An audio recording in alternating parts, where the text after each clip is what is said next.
მოგესალმებით ჩემო იაპონელო მეგობრებო. ეს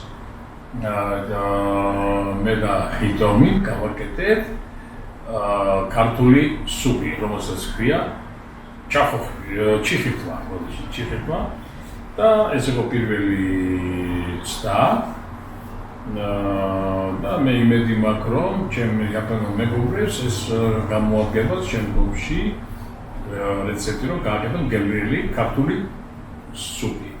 ამიტომ მოხდება ეს კულტურული გაცნობა იაპონელების სამზარეულოს, იაპონური და ქართული სამზარეულოს. იმედი მაქვს შემდგომში ირომი მასწავლის მე იაპონურ კერძებს და გავაკეთებ იაპონურებს. იცვლება ყველაფერი საუკეთესოს.